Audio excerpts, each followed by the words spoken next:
You made us go live. I was trying to hit the volume. That's what you did, but that's okay because it is time. It is 3:59 and 30 seconds. Oh my. And counting. We're early. That's okay. Yeah, like 30 seconds or something. Woo. So, hey, how is everybody? Hi. Happy Wednesday. Oh. Yeah, well, that's how you spell it, right? So, and I have to say, I have to be a super dork here because I'm wearing my Star Wars shirt because May 4th is tomorrow. Should I put my Star Wars ears on? Maybe you should. And we're gonna... Okay. Well, you know, tomorrow is May the 4th be with you. Okay. So we got to make a stink because we're not going to be here live tomorrow. Okay, so these are my... So she's got... Here we go. Star Wars so she's got Disney ears. Her Disney... Star Wars Disney Star ears. Wars ears. And I've got my, you know, so we're super nerds. Yay! Love being super nerds. Anyways, today is going to be really fun and exciting. We have a very special guest for you today. Yes. You want to tell everyone who we are going to it's just see Nancy. today? Oh, it's just Nancy. It's just Nancy. Anyway. Actually, no, it's Nancy Sayle, and her you can find her on Instagram as Nancy B. Sayle, Sayle, and she is a very, very interesting, talented person who I have yet to meet in person. So I'm very excited about this interview. I know awesome. She does some amazing things. Yeah. She's a publicist, a producer. She runs some nonprofit organizations, Rock Against MS, which we'll hear about, and also Fur and Feather, which we'll let her talk about it. Yes, we will reserve that for her, and she's a huge animal activist. Yes, which I think is fantastic. So, yeah. Nance, you missed it, but she's talking about Star Wars tomorrow. So May the 4th. So I had to put on the Star Wars Disney ears just for you. So yeah, we're super dorks and we're not afraid to admit it. Yay! All right. So I guess without any further ado, let's invite Nancy. Let's invite Nancy. Okay, here we go. Oh wait, she sent us a request. Look you at did. That. She's See, fancy. Look at you. She's fancy. I love it.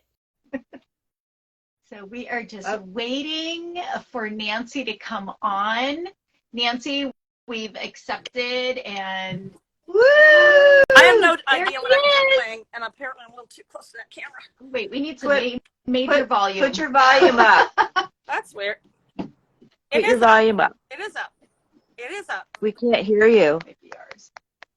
I'll put ours up, but put it all the way up. All right, you're all the way up? Yeah. I'm like, all right. Well, we'll work with this. Is it because I'm outside, do you think? Maybe, but it's all right. I speak loud. Anybody that knows me knows I talk very loud, and it's very, you know. I love it. So, hey, Nancy. Nancy. I'm sitting here fending off cats. They're just crawling. You can't see it. It's you're there with the cats. That's Romeo, and he's mentally challenged and a chronic upper respiratory cat. But yeah, no, we're in the cattery. This whole thing is a cattery. It's 650 square feet. One of our benefactors paid for it. Bruce Heller. We love him. He does a lot for us. And yeah, so I thought I'd sit in the cattery, but because actually literally anywhere I go is going to be cats, and they're going to be on me. And I have 2 cats that scream. So literally scream like a human. So, Nancy, why don't you tell everybody real quick about the cats? Why you have all those cats? Because I'm a Yeah, let's start with that. Yeah. Because I like to hoard cats. No. Well, I work in the industry, and I thought, I'm looking out my window. I work out of the house. I'm a publicist, so I'm looking out at the greenery and stuff because I'm in a canyon. And I thought, oh my gosh, I don't want to be slinging Ozzy Osbourne at the age of 80. I love you, Ozzy, but or Rob Zombie, anybody I've worked with. And at that time, that was back in 2002, and I thought, oh my gosh, I should start a sanctuary. Yeah. So I gathered my attorney and CPA, and we started doing all the papers and doing stuff. And then, but I got really busy because I did work for Rob Zombie, and these are all my clients, and Steve Vai, Marky Ramone, you name it. So, I mean, I'm just jam-packed, so busy. So I kind of shelved it. And then in 2008 is when I said, time to do something I really love, because I loved getting up early in the morning and feeding all the animals that I already had, and just doing my thing. So now you go forward from 2000 to 2008, we got our nonprofit status, and yeah, it's 15. Actually, this is our 15th year anniversary. I guess we need to do something special on Facebook. And congratulations! That's awesome. yeah, we saved about 1,000 animals. Sarah Richards is our vice chair. She resides in Ohio, so she does like a lot of the admin stuff. And I'm boots on the ground. So there's the kitty. I'm boots on the ground. So so I'm at the vet almost every day, and I care for them. I have volunteers that come and do cleanup and that, but yeah, it's me 24 hours, 24/7. So it's a lot. Just them. That's not including everything else I'm doing. So. Well, that's amazing. I mean, we give you so much credit for that. I mean, those animals need a lot, and they deserve it. So thank you for all you do. Thank you. Yeah, it is a lot. And because I'm looking at the kitten. We just removed his leg. He's missing a front arm. So I'm watching him kind of hop. And all the cats we have are severe special needs. And we're kind of in a crisis right now because funding is shallow. And, we got to pay from the mortgage to the cans of food. And we have approximately 70 special needs cats. And that's 80 cans a day of food. And 80 times 30 days is 2,400 cans of food, and that's about what it costs just for the wet food. Then you got the dry food, and then you need bleach and paper plates and paper towels and cleaning, all this stuff. So, and our medical is really high because we're special needs. So it's about $10,000 a month minimal to actually get this going. Right. Well, I was going to say, I would imagine you would require a lot of donations, which we're not getting right now. Can help. Maybe, there's a list you can put out of stuff that you need that people could send you, or people who can send you money or whatever. We do that 24 hours a day. I'm Starbucks local putting up the list and boxes and things. We saw that and shared it. Yeah. It's just hard. I know everybody's gone through, we've all went through COVID together. We all got, can I swear on this? Am I allowed to swear? I have a potty mouth. Sorry, I was about to say shit. Everybody got shit on during COVID for money, and it's hard to recover, recoup and recover. So it's a thing. But, yeah. You want to tell people where to find you if they want to donate? Yeah. Yeah. So I know I got to get one solid link, and then everybody can go to that and use whatever they want. But we do have Venmo, which is @FurFeather, and then we have Cash App, which is the $ FurFeather, and PayPal is donations plural @furfeather.org, or our website is, guess what? Furfeather.org. That's everything. It's all about the fur feather. So do is when we post this interview, we will include the links. Okay.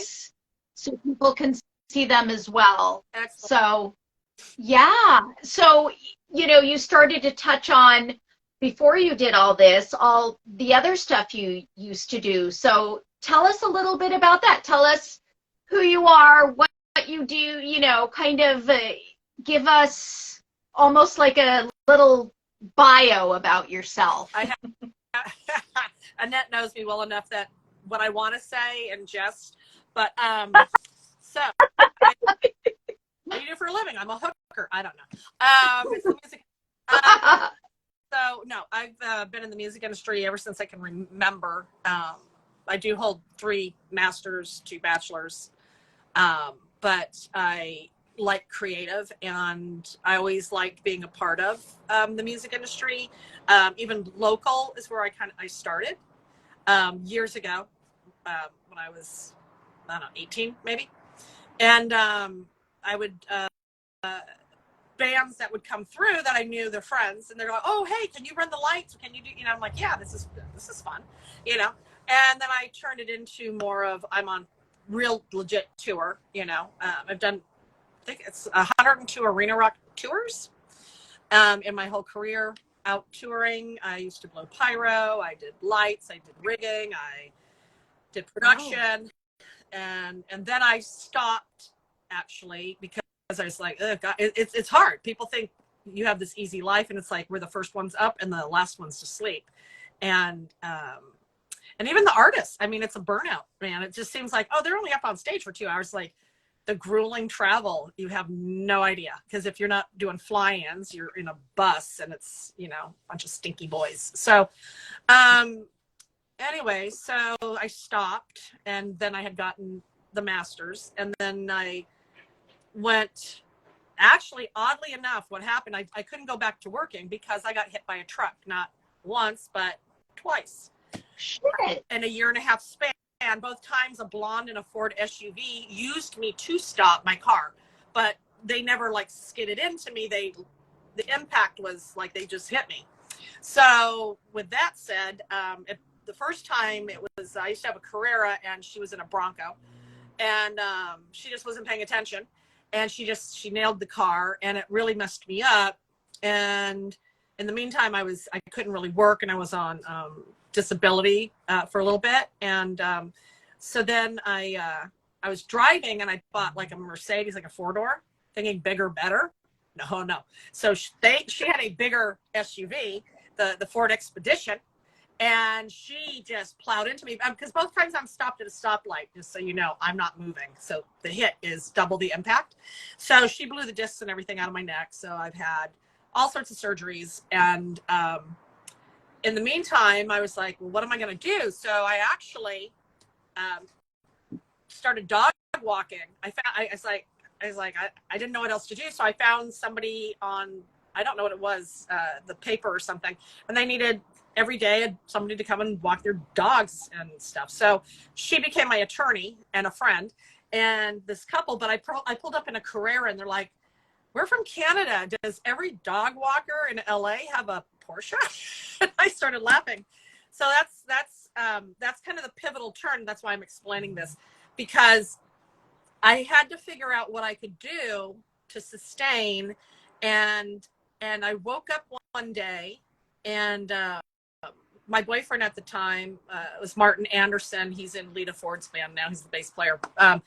And he also on the side would create websites. And I swear to God, I woke up and I said, Martin, make me a website. I'm going to be a publicist. And that's just how it happened.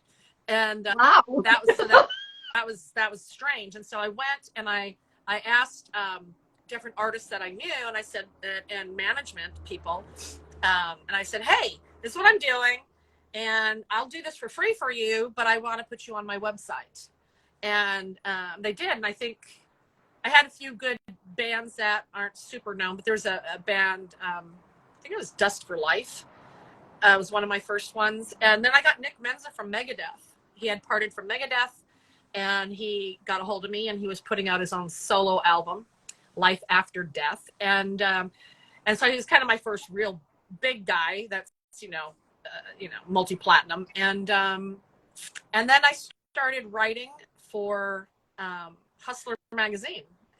I put the rock in the vagina. So I made them clear all up the chicks with dicks and stuff and put that in the back. And I said, because if you want me to get, I also do advertising, right? So if you want me to get legit advertising, then I need that to go. And Larry Flint gave me 5 pages. And the first book I ever put out, he also gave me the cover. This came out in 2003, but at the time, Nikki Sixx was still married to Donna D'Errico from Baywatch. And Nikki and the Motley Crue guys are really good friends with Larry.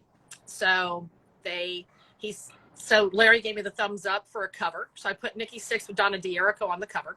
And I had other things. Tommy Lee at the time was doing Methods of Mayhem. And so I made this whole rock section. It was very comprehensive in entertainment. And then I got legitimate ads from Universal and everywhere. And I put it in there. And I created Hustler Rocks. I put my own merch line. So with that said, I called up Spitfire Records. And I wanted to talk to Sebastian Bach, and who oddly was my client, but at the time I didn't have his new numbers and stuff, and I wanted to set this up. And I said to the publicist there, I said, well, I'm really a publicist. And he goes, really? Do you want Zakk Wylde? And I said, yeah. So they put me in touch with Zakk, Zakk's manager, Bob Ring at the time. And Bob said, well, if you can get Zakk on TV, we'll hire you. And I came back 2 days later and I said, do you want Jimmy Kimmel or Tom Green first? And they said, oh, shit. Okay. And so I got hired and I was with Zakk. And then from Zakk, I got like Rob Zombie, and I worked with like Steve Stevens from Billy Idol. I actually worked with all of Billy Idol's band on a separate case as well. And Marky Ramone, Fear Factor, Soulfly, Cavalier Conspiracy. My God, the list just goes on. I worked with lots of tours as well, like Snowcore, Ozfest, just all of the tours. So I was, publicist for all these people. And I used to travel a lot. So that's kind of how it oddly started, is me getting hit by a truck, not once, but twice. And the person just pulled me, and I was manifesting like crazy without even knowing it. Right. It was like just given to me constantly. There was nothing I couldn't do wrong, kind of deal. And and then I had so then I worked for Shrapnel Records. Mike Varney owns Shrapnel Records, and he hired me, and he would hire me for each different guitar player, because that's what Shrapnel did, all the guitar players. And so I have all these different guitar players, and one of them was John Five. And so I had John Five, and he had solo. And that's how I met Annette, because she used to do his merchandise stuff. And right. That's how there's the connection. And so with John, he was going to do a band called Loser. And then he did some stuff with Rob, and he ingratiated himself to Rob, and Rob's just like, join my band instead. And he did. And then one day I get a thing that pops up and says, hey, do you want to work for RZ? And I'm like, what is this? Who's RZ? Oh, fuck, Rob Zombie. Hello, yeah. So I worked with Rob. I was his longest publicist for about 6 years solid. And one of my favorite bosses ever. And because he's very smart. I mean, I love all of them. Don't get me wrong. I love all my guitar players. I love my Steve Vai and Paul Gilbert and Billy Sheehan and all these guys. And I love all the bands I've worked with. But Rob was an interesting person to work with, because he was very fascinating. And he liked everything I did. He goes, I might not do it all, but I the fact that you did all this, like, this is like, yay. And I had to write for him. And that was another thing, because he's a writer, Mm-hmm. So anyhow, that's where it led me up. And then I started getting, I don't know how far you want me to go into this, because I'm going to start going into the MS crap. I definitely want to hear about that. And, I have one question. So are you still doing that? And how long have you been doing that? What you're talking about, being a publicist? So overall, the music industry has been, I'm 59. So I've been doing this since I was 20. And as a publicist, I started, well, I had cancer. So that would be 2000. And then 2001, I had surgery. So, yeah, so 2000. Oh, Nancy. But it kind of dissipated when people find out you have a chronic disease, illness. All of a sudden, they're like, "Oh, it's like it's not catchy, and I can do my work," you know. But it kind of started drying up, huh? I said, you are Wonder Woman. Yeah. Okay. I want a cape. I want a purple cape, please. I think you need a cape. I think you definitely need a cape. So you're dealing with all this illness and all this stuff, but you're still going. So you're still like doing all this stuff, and you're still motivated, and you're still, and then what? So then, then I started noticing back in 2007 some memory issues. I have an eidetic memory, so it was weird for me not to be able to say the word cat. It was very troubling, and my doctor he wasn't really listening to me. I think he thought I was just, nuts. And then I was getting shooting pains up in my legs. I mean, like bad. I mean, all these symptoms started flowing in, and I'm like, there is something wrong, and I want a brain scan. And he would not. He didn't say no, but he just kind of kept blowing it off. So about a year and a half later, I ended up going to, because remember, I got hit by a truck twice. I had to get my C-spine fixed. And so I had surgery. So I went to my orthopedic surgeon, and I said, look, I need a brain scan. And nobody's listening to me. And he asked me questions, and he says, okay, well, you know what? Let's check the work I did, because I have plates and screws on my neck. So he says, let's do an MRI. And that gives him kind of the ability and excuse to check the brain as well. So when I came back to the results, he started reading, and I don't think he was expecting it, because he calls me Turbo. He's hot. He's a hot knock. I call him Hot Doc. He calls me Turbo. He's like, Turbo.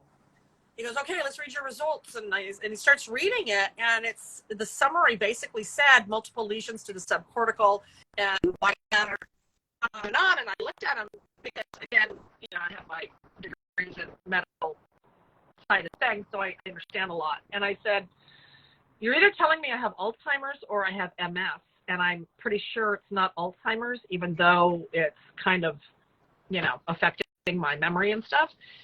Because it's subcortical, but it's a different kind of lesion for Alzheimer's, but it's still a lesion of sorts. Anyways, point is I got it. So he picked up the phone immediately, and he called this neurologist, who's like top in the nation, if not the world, and had a UCLA and has his own private practice. And he said, you've got to take her. She's my favorite patient. And, it's showing that she has MS. So I went straight over to Dr. Cowell, and he put me in, stop it, Katie. He's like rubbing against the thing. And another MRI, which was more definitive. And he goes, oh yeah, you got it. I was like, okay, now what? And he says, well, you've got primary progressive MS, which is the worst version, and 10%, and they don't make medication for it. So there's really no medication. And he goes, but look, let's keep you as a clean patient, and let's monitor, and, anytime you have issues. I mean, I've woken up before where I went to get out of bed and I just fell because I couldn't walk. And that was scary. That was a Christmas gift.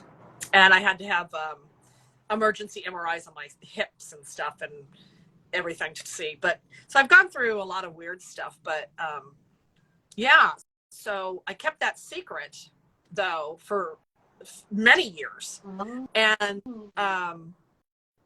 then I started having issues, and I was at Steve Stevens' house, apartment with him and his wife, Josie, and we're pretty close. And I remember sitting at the table, and Josie sitting at the table, and Steve's living room was his recording room, and it's all purple and really cool. And I had just got a diagnosis of having a brain tumor.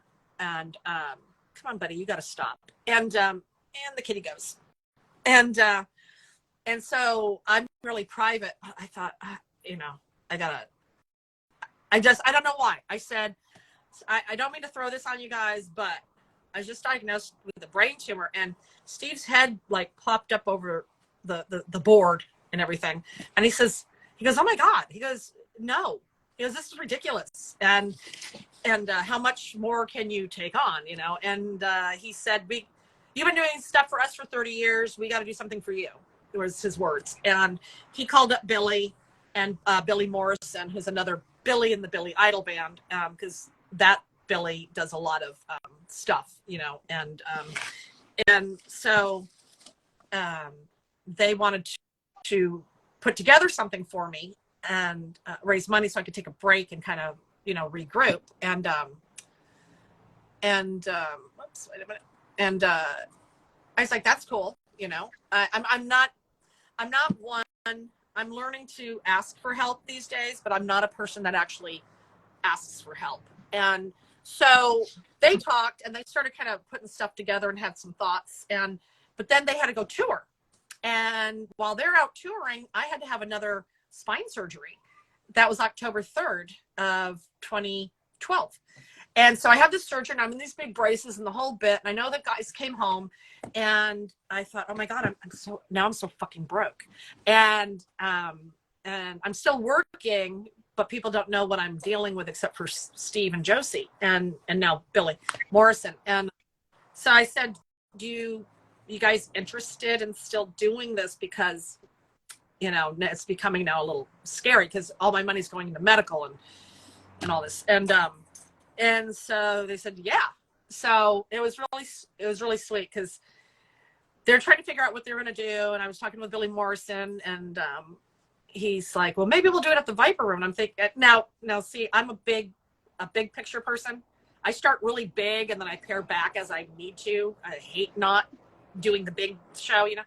So I was like, well, barely anybody fits in the Viper Room. And, you know, like, and so I took it upon myself to go find a bigger venue because now I have something to do. And it was cute because I said, so who's going to sell tickets and how is this going to work? And he goes, they're like, well, you know, they literally said, well, we're going to show up and play. And it was cute. It's funny. Billy, a thing came up. Billy Idol is sharing a video right now because the Instagram's rolling stuff. How ironic, right?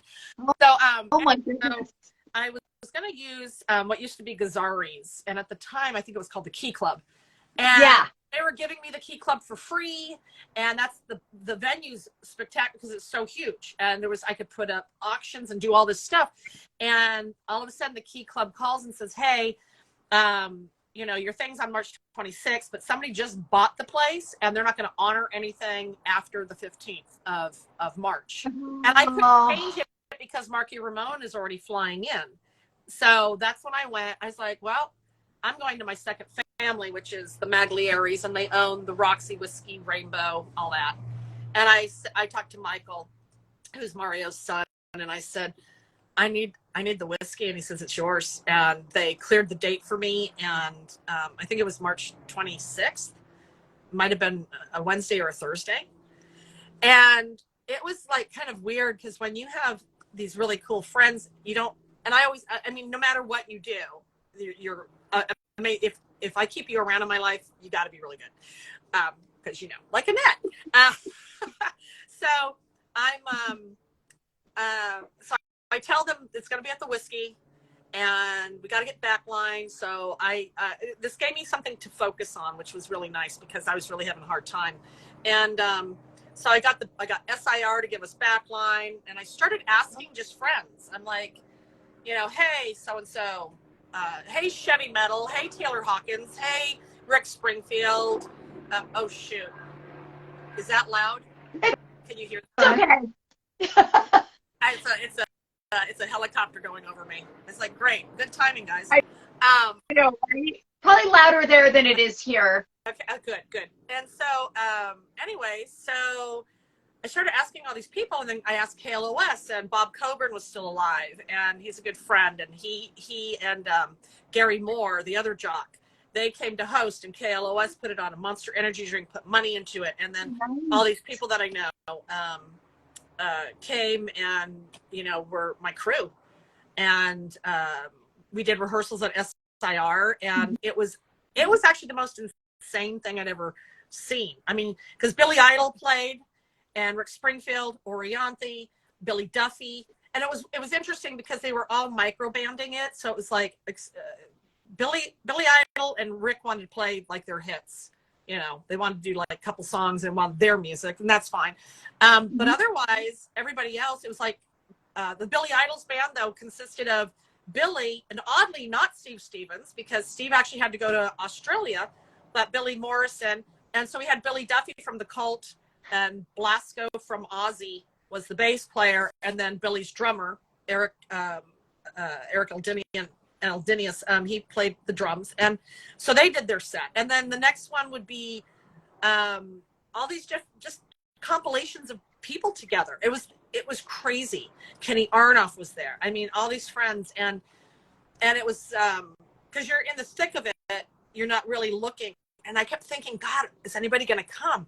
And it was so overly sold out. I know the whiskey's not that big, but I mean, we had people just trying to get in. Matt Sorum from Guns N' Roses was like, I need in. It's like, I'm sorry, there's no, you can't buy a ticket. And so the deal was, we get the door, they get the bar. And it was just ridiculously packed. Like, so. What year was this? Huh? What year was this? 2013. So it ended up being March 26th, I think, or 27th of 2013. And it was just insane.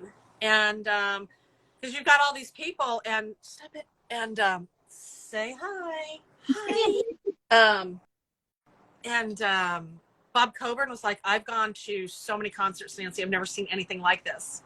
And then you had like John Five with Rob Zombie's band. Rob had to fly out, and she keeps rubbing against things here. And so I had to ask Glenn Hughes from Deep Purple to sing Thunder Kiss 65.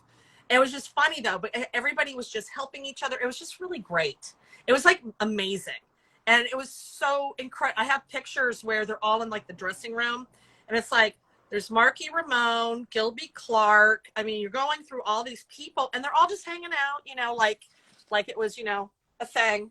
And so after that, that's when the Michael Maglieri came down around midnight, and and we're really close. And he says, you know, I'm so glad we did this. He goes, you know, my sister just died. Sorry, 3 days ago. From MS. And I didn't realize Penny had passed away. And he said, I told everybody not to tell you because this is your night. And so literally Tisa, who's the daughter of Penny, is the GM for the whiskey. She smiled, didn't say a word. Her cousin, which is Michael's son, Mike Jr., who books the whiskey, nobody said a word. Like, nobody said anything. And here they are in emotional pain because she passed from MS, and it's an MS thing. And so we came back in October to honor Penny. And we did that the same year. And so I had Chevy Metal and Gilby Clark and all these. It was just very fun. And so I realized at that point, though, I need to make this into like some sort of like public charity. Because I'd like to make resource centers, because I found out when you have MS and you go to the MS Society, they don't help you. They have a lot of literature, a lot of, you know, get you counseling, whatever. But I'm sitting here, I'm a homeowner. I was like nervous. What if I can't pay my mortgage? All my money's into this house. I would lose it, you know? And they said, oh, we have a grant every year and a half for $300. That you can use towards an electric bill or something. Oh, and I'm like, my, are you kidding me?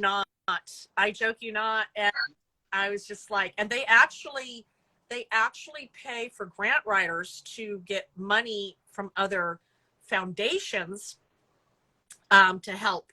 They don't want to use their 150 million plus that they get every year. I've seen the books, I like firsthand. So They get about 150 plus million a year, and 10% goes to Biogen because they believe in all these horrible drugs that don't work, and then 40% goes into like ancillary marketing and websites and event stuff and whatever, and then the other half that's left is there is a gentleman that gets a $500,000 salary with $1 million expense account, and I'm like, for what? And people with MS are struggling, so there's no help, and that's what spurred me to try to make this into a public charity, because what I want to do is make resource centers for people with MS, their family, and their caregivers to come for free programs. So any Amazing. Huh? That's amazing.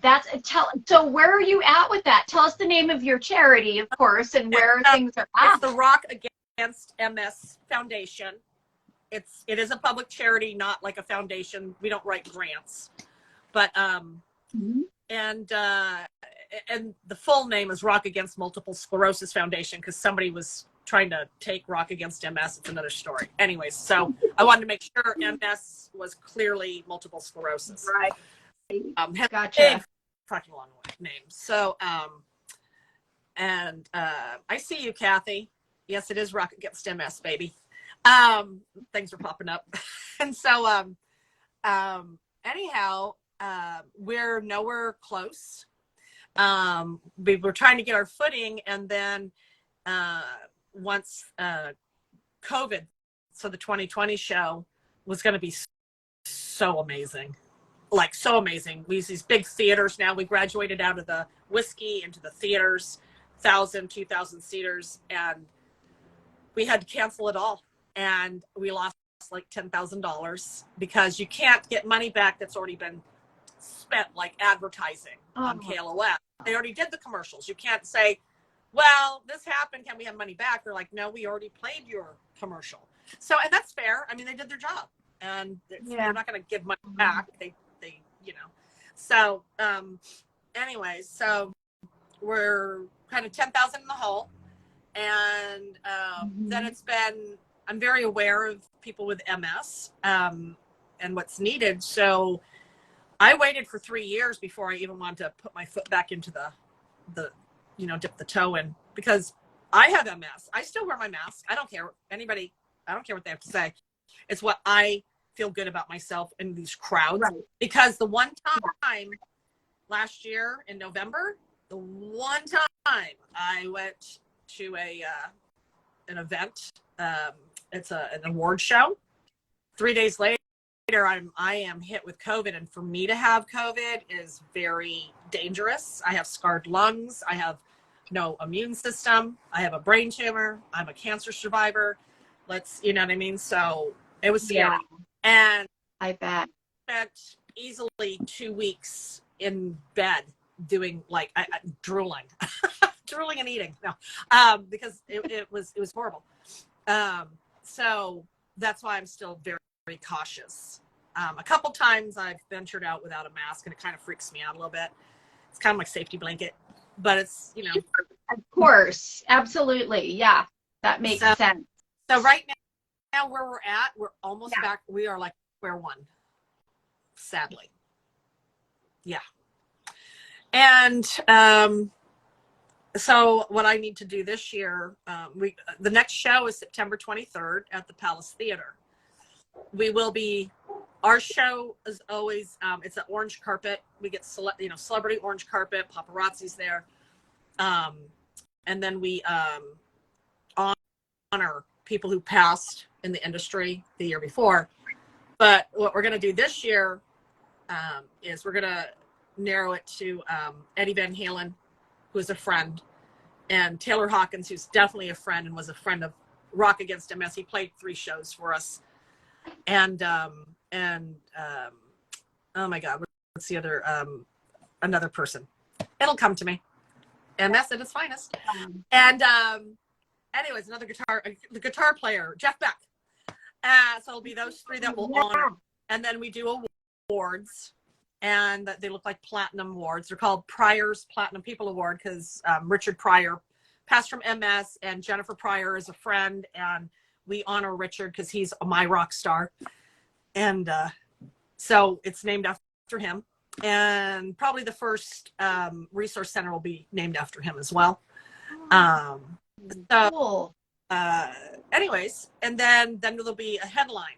And this year, so every year, everybody's been so amazing donating time. But I think this year we're going to try to get like an intact band, to play.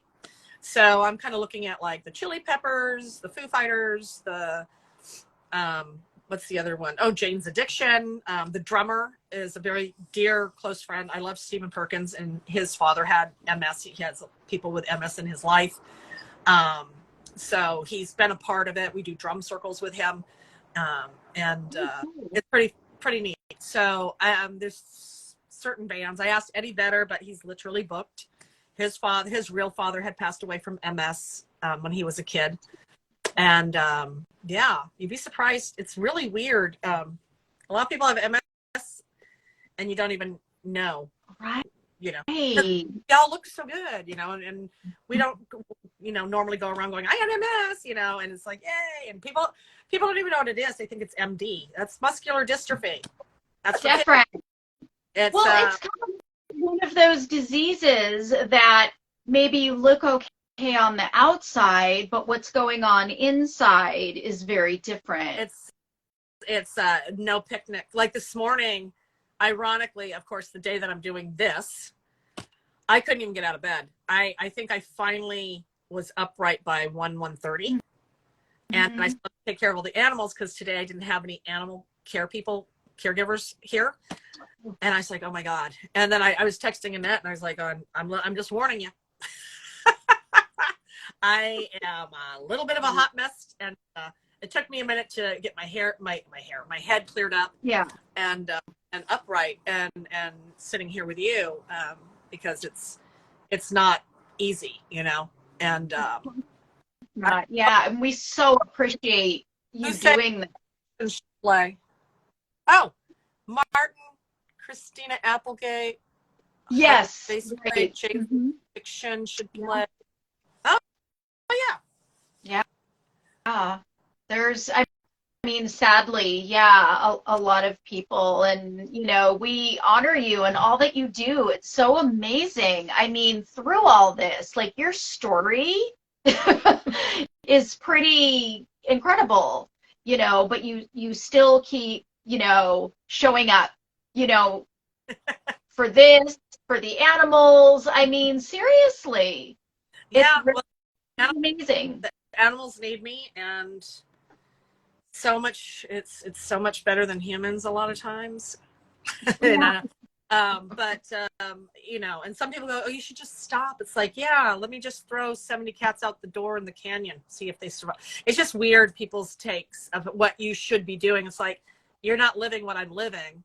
And trust me, if it was horrible, I would be changing some things, right now for like the sanctuary, where I'm in the middle of, trying to, we're acquiring a 150-acre ranch, and that's a peach farm. Actually, it's a functioning farm, but it's a cool ranch, and they do filming on it, and it has all these revenue streams that kind of already built in. So we're working on that. So I've got that going. I've got, I've got to start the Rams stuff. That'll be Monday, hell or high water. And that's Rope Against MS, right? Yeah. Yeah. And I was thinking about going to the LA Rams. Don't you think that they should be a part of our? Yes. Here in Agora. You should. So let them sponsor you. I should go to the LA Rams and say, hey, give me stuff. Or be a part of it. And then about Dodge, Ram trucks or Dodge. Yeah. So I'm thinking of all. Oh, you should. You definitely should. So here we go. So so you're looking into this ranch, right? And then you're looking into the the resource center or centers, hopefully one day, right? Yeah, I'm hoping to at least have 3 resource centers of legacy. One here, probably near where I live, because that's Richard came from the Valley. And and I want to do one in Seattle. Actually, the Northwest has the highest rate of MS over anywhere in the world. Really? And so I'm looking into that up there, and my brother and sister, I have a brother and sister still up there. And then I would like one in New York, or Vegas, or both. I mean, maybe I do 4, but I don't know. I'm 59. How much longer do I get to live? I'm hoping another, I want to go to 110 in a healthy fashion. So if I can do that, I can get this shit done. I mean, and the other thing is, you know, being vegan is very helpful. Okay. Yeah. That's great. So, how long have you been vegan for? Well, I've never eaten, well, since I was little, but not vegan. Oh. I became vegan where I realized dairy and everything else with everything else was bad for you, on top of the meat. So that's at least 25 years fully vegan. Yeah. Wow. And that is good for you with your MS and better for your diet and everything? Yeah. Well, actually, if you go on to like YouTube and you put in something like raw vegan multiple sclerosis, excuse me, all these people have cured, basically gotten rid of their lesions, and the science behind it is very sound, because you're just one cell separate from having a leaky gut. So if you get leaky gut, all this crap's going into your blood. It's sludging your blood. And so when your blood comes back up the arteries and goes through the azygos, which is a thing of arteries, what it's doing is going so slow that it's actually depositing iron onto your brain, creating lesions. The lesions are big scabs, and they can be healed. And so I know that sounds very rudimentary and easy peasy. And why haven't they thought this before? Because guess what? They won't make $6,500 a month off of a poor soul that's thinking this medication is going to help them when it doesn't. And, sadly. And well, my neurologist had given me, hey guys, I think they're going to fight. Hold on. Stop it. Come here. No. We got a cat jumping. Come on. Yeah, come on. Come on down. Come on. Come on. He's only got one eye. Captain Jack Sparrow. And so my neurologist gave me the efficacy report that all the big pharma did. This was a couple of years ago. And oh, you're smelly. Go away. He has gas. So, and it literally said, this is between like Biogen and Pfizer and all these people. It was kind of like a pissing match as to whose works. And the bottom line summary of the whole big ass white paper report said that possibly 17% will help a person manage their disease. And I'm like, well, 17% is a little too low for me to inject a bunch of garbage into my body. Now, this is my information. I know that some people go, well, I take Tacfidera and I'm fine, or I take Copaxone and I'm great, you know. But I also watch how many people are like, I take Copaxone and I'm so, you know, and everybody's miserable from what I actually read on these things. That's why I stopped looking at these MS blogs, because it's depressing as hell. And yeah, and there's a difference between managing something and healing something. Exactly. It's like a Band-Aid, and keep ripping off the scab. And that's what you do with, you know, your lesions in your brain. So there's a man that I always like to reference, and I cannot think of his name, but it was one of the videos, and he and his wife said, you know, like he's kind of half dead. Like he's an older gent, so he comes from an era of meat and potatoes, and he's in bed. And if he tries to walk, he has to use a walker, and it's just horrible. He's just miserable. And so they did a lot of research, and they decided to go clean eating, and they went raw vegan, and which is more than just being vegan, you know. But there's the raw vegan everybody thinks is so gross. It's just, it's not cooked over 118 degrees, which means every nutrient is still left in what you're making. You can still have lasagna and soup and everything else. It's just, it's just made where you're not removing what you're supposed to be getting out of these. Once you cook something, it's gone. So when people like cook their meat, guess what? That protein you keep thinking you're getting, it's gone. Because by the time it comes to you, it's only got 18% left. And that's another soapbox for another day. But definitely. so anyways, this guy and his wife, they tried and true. They stuck to this eating arrangement that they wanted. And he said after 7 months, he goes, I felt alert and I'm upright. And it's really cool. And he said, but then at a year, he's actually jogging with his dog. This guy hasn't walked in like 10 years. So, because the doctor told him, oh no, you can't just go that way because you're going to die and you got to take all these meds. And it's like, no. It goes to show ya. And so he saw his doctor. First, he got a brain scan about a year later. He had no lesions. It's healed. His intestines are healed. Food is healing. And then he sees his doctor randomly by happenstance, and he's like, oh my God, you look so great. What medication did we give you? And he goes, I told you, no medication. This is all done by food. Now, people listening to this is how I live my life. I'm not saying do what you need to do. If you feel like Western medicine is all you can handle, do your thing.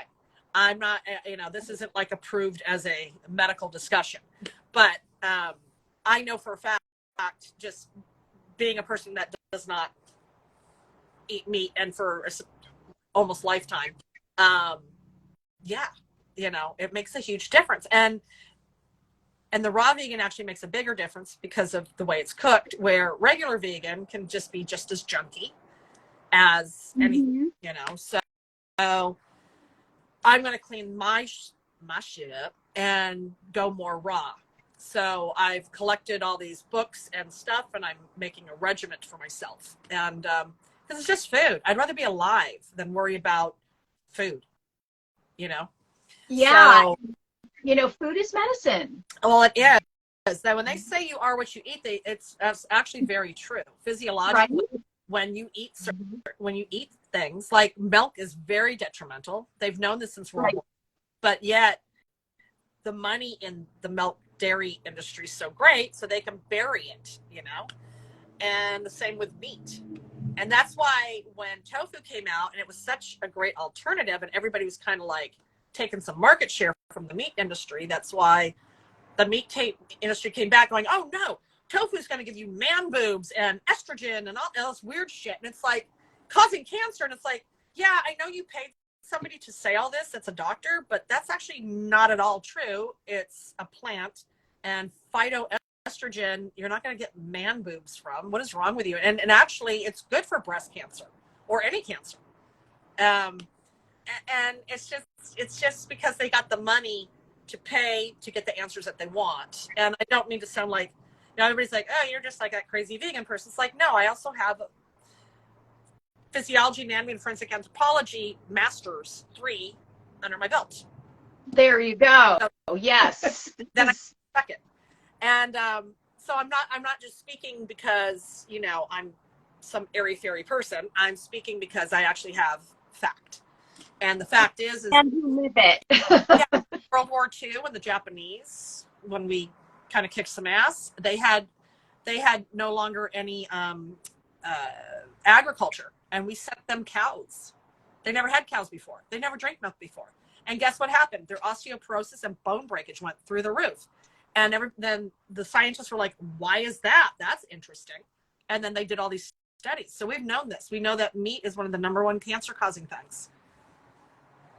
Besides, so. No, really great information, and I think it's really important. And I think everybody, like you said, everybody needs to make their choices, but they also need to have an awareness of certain things. Yeah. I mean, just, I know all this Google stuff, but I mean, like the strongest man in the world, he's vegan. All the big bodybuilders, they're vegan, and it's funny because people just don't realize something. Yeah. it's protein. You can get enough protein for your day in one spinach salad because you don't need all this protein. People don't even know what protein does. Do you know what protein does? Because I kind of do. And everybody looks at me and with these wide eyes like, well, I don't know. I'm just told I have to have all this protein. I'm like, no, you're going to go into like some crazy ketosis and screw up your kidneys and die at the end if you literally do too much protein. You can actually die from it. And you're going to kidney failure and everything. So what protein does is heals tissue. So you cut yourself that. So big bodybuilders need 20%, where a regular person needs 15%. And the reason why they need 20 is because the muscle you have is the muscle you have. And so as you're lifting weights, you're getting rid of lactic acid, and then you start doing micro tears, and the micro tears heal. And guess what that is? Scar tissue. And guess what happens? So here's your muscle, and you got scar tissue, and then you work out again, and it pushes up more scar tissue, Oh, look at that! You got a big ass muscle. What you think is muscle, because that's why these guys that stop working out, like they did, like the hardcore, they go back to just kind of normal. When they shrink, it's because your body is meant to slough out scar tissue. And that's what it's doing. It's removing the scar tissue, which it's muscle, what they think is muscle. It's so much. It is. It's fascinating. Like I could talk about this all day with you. It's so fascinating. And I think we'll have to schedule another time to really get more into this kind of stuff, because I think it's really important. Definitely, Yeah, it's a whole interesting thing. I was almost thinking about doing or something, because about people doing just don't realize, huh? About doing what? Talks. Oh, yes. Because people don't realize there's a one of the bands I did PR for is the band Striper, and Striper had a friend who used to his name's David, and he used to live in California, but he lives in like Virginia or something like that now. And he IMs me and says, you're vegan, right? I'm thinking like, oh God, yes, why? Because people like angry about their meat. So he goes, look, I rescue dogs. I feel really uncomfortable that I'm eating animals because I'm saving dogs. He goes, but other than that too, I'm 350-pound Mexican. They call me burrito, and I've been the fat Mexican all my life. And I was like, okay. And so I made an appointment with him, and I spoke with him, and I told him a lot of stuff. He at that moment like gave away anything that was like meat, whatever. He purchased replacement things, because I know that some people need to have things to transition with. So I said, use Gardein and do this and that. And he's like, oh my God, Nancy, I'm eating everything that I love. Pizza, burritos, everything, but it's clean. And he lost naturally 30 pounds. And he was on all these medications. And he was borderline diabetic. And he came off some of the medications. And about a year and a half later, he had lost a total of 174 pounds. This is not even working out. This is just because he's eating clean. He's taking care of it. He's all excited. He says, I'm going to start juicing. And he was all, and people were giving him a shitty time about it because, oh, God said, blah, blah, blah, and eat meat. And all, it's like, no. I mean, let's stop with the religion crap. Seriously, everybody just goes to religion like that's a fucking thing. Stop it. And first of all, if you're going to go by your book, then guess what? Jesus said, do not eat bloodshed. What's that mean then, folks? I'm sorry, your narrative's wrong. Start looking. And David was a pastor, so he knows the Bible. And they were shitting on him because he felt really good about himself. He's losing this weight. He got off all his medication. The doctor said this saved his life, that he was going to end up being diabetic and and on insulin, and they were going to actually cut off his part of his foot. Whoa. and it just saved him all the way, you know. And I mean, that's incredible. That's just another story of how eating right and, you know, taking care of yourself, having the right diet, you know, you are what you eat. Food is medicine. really true. It really is very, very insightful. You know, and there's if anybody cares that's on this, you know, watching, there's an Instagram. He's called The Medical Medium. He's brilliant. He's very brilliant. I've heard of him. Yeah, he's Okay. he has books after books, award-winning books, but he shows you how to eat properly for the different things. Medical medium. Okay. So I don't know him. I've never spoken to him, but he has really great information, and there's so many people that have really good information about, you know, your health and food, because everybody wants to eat all this. It's so weird. I can't, like, hot dogs covered with I don't know, cheese and other stuff. And it's like, Ugh. what? I can have the same thing, but it's going to be less calories, less grossness, nothing dead. Right. You don't realize you're eating like dead flesh. Like here's an arm. You know, what are you, a zombie? I don't know. You know.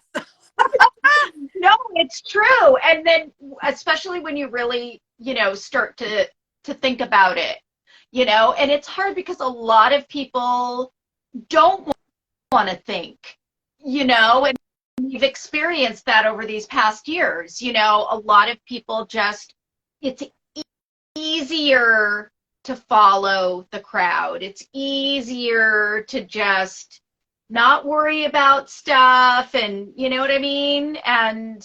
But there's certain ones of us who kind of, you know things in our gut, literally, right? And feel things and experience things and realize, well, no, there's other ways, there's better ways.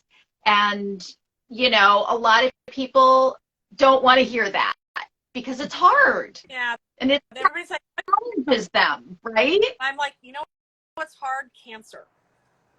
Going vegan is not hard. Right. Having cancer. Right. And there's, you know, so much attached to bad foods. I mean, if anybody knew how they processed their meat before it got packaged, they would be very shocked. But I'm sure. You well, know, it's great. Carbon monoxide, red food dye, and it's funny because that red food dye, that's a preservative. Everybody thinks that's blood. It's not blood. No heart pumping, no blood. And it's just, yeah. It's like, do you even know what you're putting in your mouth? Yeah. I like to know what I'm putting in my mouth. It's like, you know, it's a cucumber, whatever. You know, so it's something organic, not like somebody's dead flesh. It's just, I don't even. And it's not, I'm glad that you know, though, that you're able to find your way with all the stuff you've been through, you know. I mean, I think you're really an inspiration to a lot of people, and at least I hope so. We want you to be, you know, and I'm sure you already are, but here too, you know, where we're very focused on women, you know, I think you're going to be an inspiration to a lot of women. You have a lot of knowledge, you have a lot of experience, you've been through a lot, and you have so many amazing qualities and ideas. So we're just so happy and honored that you came on today to join us, share all this with us. Thank you so much. It's great to be here and tell all my crazy stories. There's so many more, but right? I mean, yes, I know lots of them. part of some of them. I mean, would you have any advice, like, for other women, like maybe that are, you know, in similar situations, or just in general? Or that want to start, Well, that even maybe their start own business, Yeah. or their own organization. Like, what would you what would you tell them? What kind of advice? Man, I don't know if I have advice because I still am learning to this day. You know, but I can truly say that if you have something that you're passionate about, do it. And I'm going to tell you one thing. I have a friend that I love so much, and she's an industry person as well. And the camp that she works for is kind of toxic. And but she has all these other aspirations, and they're very legit. But you kind of have to let something go to do this.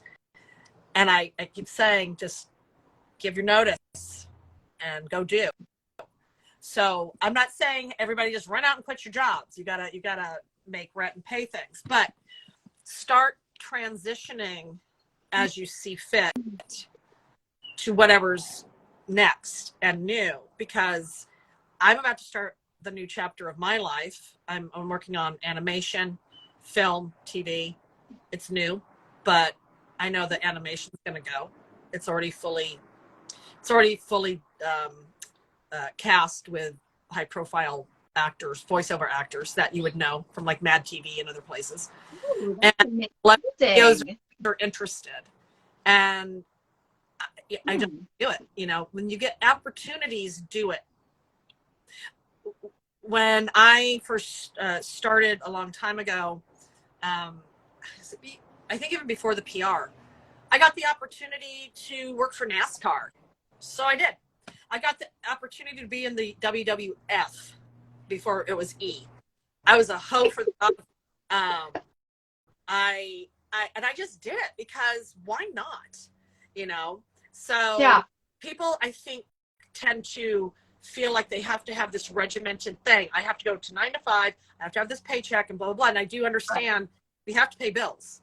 But there's other ways that you can do it on your own too. And I always think about what is your passion? Make that your business. That is probably the best thing I can think of for people, because, and if you don't know how to do it, find people that do. And it's hard to get people to help. It really is. So Tell us about it. We know that. you know, and I know, and you guys are doing really great. I know you're not the numbers you want to be, but you're going to be there, you know. Thank you. And We hope so. if not, I'll just have to, you know, give you headlocks and punch you. No, make it. Yes. But you guys are on your way. You know, you do a nice job, and people are engaged, and so, you know, keep going. You know, why stop? You've got something. I like how you're sparkling right now. You've just been sparkling the whole time. Is that an app? I want to be. It's like, I know we're having way too much fun with this sparkle filter. You can do it on yours too. I know Annette is wearing ears for many reasons, because she wants to go to Disneyland before the 24th of this month, and I'm like, Well, there's Star Wars. Yeah. Because she was talking about Star Wars. We've got our Star Wars gear on because, you know, tomorrow is May the 4th. And we're here today. yeah. So so we're geeking out a day ahead, basically. That's okay. You're prepping for the next geek out, you know? So But also, these are for you too. yeah, I know, because you're like, when are we going to Disneyland? I love Disneyland. So that's not And see, before you said that, we were going to ask you a fun fact about you, and that's what I was going to say about you, that you're a Disneyland fan. Oh. Oh yeah. Is that what you would say the fun fact about yourself would be? Well, that's probably maybe one of them. I don't know what's a fun fact about me, that I haven't harmed anybody in the end yet. No, that that I haven't killed yet. No, I don't know other fun fact. That is. I love Disneyland. Like, I love it. And my friend designed Star Wars, Alex Mendoza. He was the Imagineer that created the Star Wars rides. He was the head engineer. Cool. So yeah, so I know how they all work and stuff. It was pretty cool. And yeah, so I'm all about Disney. Are you kidding me? I like Mickey Rat. He's my bud. Awesome. That is amazing. I feel like we have so much more to talk about, so we're going to have to do this again. Yes. Would you do this again with us Yes. If sometime? you pay me lots of vegan cookies. Okay. I can make you vegan cookies. Yeah, give Yeah, and maybe that. we'll come visit with the cats and, you know, talk to you live and Yeah, you can come hang out and have all these little monsters. I know you can't see what's going on around me because it's below me, and it's like I'm holding my breath. I know what it's like. Forward holding the stand because I'm like, oh, they're gonna. You're gonna see. oh my. I've been there with all the kitties. Yes, you have. It's so So I look forward to it. We'll have to plan it. live. Feather Animal Sanctuary and 70. Absolutely. Well, thank you so much, Nancy. This was so much fun and so interesting and informative, and you're truly an inspiration. What can I say? Thank you, lady. She's the real Wonder Woman. Yes, I saw that on here too. I want to Mhm. So, oh, bye. Oh, so sweet. Look at that face. Oh my goodness. neurological. Yeah, and we'll definitely include all your links. We'll make sure we have them right, and you know, so people know where to go to help out. And it's called Fur Feather Sanctuary, or Fur and Feather. And Feather Animal Sanctuary, but because it's such a long name and they don't let you we use the ampersand, not the word and. So Got it. we have Fur Feather. Furfeather.org is the Perfect. And then you have a show coming up in September for Rock Against MS. third at the Palace Theater. The announcements, we put a save the date out about a month or so ago, but once I start getting some people attached, then I can start announcing bits and pieces. Yeah. Oh, excellent. Yeah, and then maybe we'll do some collabing with you on that. So we'll put it out on our page as well. So, yeah. Awesome. Yeah. Thank you. All right. So now, We'll go get some rest. oh yeah, I got to go feed cats. Yeah. and then there's that. Yes. But again, thank you. And thank you for sharing the fur babies. Oh, thank you for having us. Oh, Absolutely. Our pleasure. okay. Take care, ladies. Bye, everyone. Bye, Nancy. Bye. Don't turn it off. Okay. Come on. Okay, yeah, she's Okay. Wait for hers to go off. Okay. that's all right. So that was great, Nance. Wow. Yes. We That love was, you. yeah. What an amazing woman. I mean, seriously, she's been through so much and still just gives, you know? She has the biggest heart. Yeah. She may act all hard and, on the outside, but she's all heart. I can see that for Yeah. sure. So yeah, I'm really excited. Oops, sorry. About visiting with her, Yeah, hopefully. we'll do And it. then yeah. So yes, we'll include all her links when we post this live, so everybody can hopefully donate for the kitties. And also for yeah. Rock Against MS. And I was gonna if you say wanna for donate. yeah. And also, one of the things Nancy does for Rock Against MS is there's a big auction. So if you have something, maybe you want to donate to the auction, there's that. You can contact us because that is one of the things I help her with. So if you have something to donate, send us a message. Yeah, it can come through us, and we're, I'll be at the event. yeah, Also, at least her, maybe both of us, but Yeah. definitely, she's been doing that for a while, and we're definitely on board here with helping in any way we can. So yeah. yeah. All right. Well, let's tell them about? Yeah, Next so next week we will have another guest joining us for our live interview, and that is Amy. Amy from Boo Boo Boo's Boo's Bakery. Yes, so that'll be a lot of fun. She makes dog treats, Mhm. and she's actually gone through a lot of different things, but realized, right, this was kind of her passion, her love, something. And Boo Boo's her dog. And Boo Boo's her dog, so maybe Boo Boo will join us as well. Wouldn't that be fun?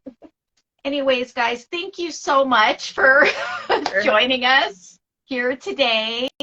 And we will see you. We're seeing her next Wednesday. Next week, same time. Same time. Same bat time, same bat channel. All right. Bye. Bye.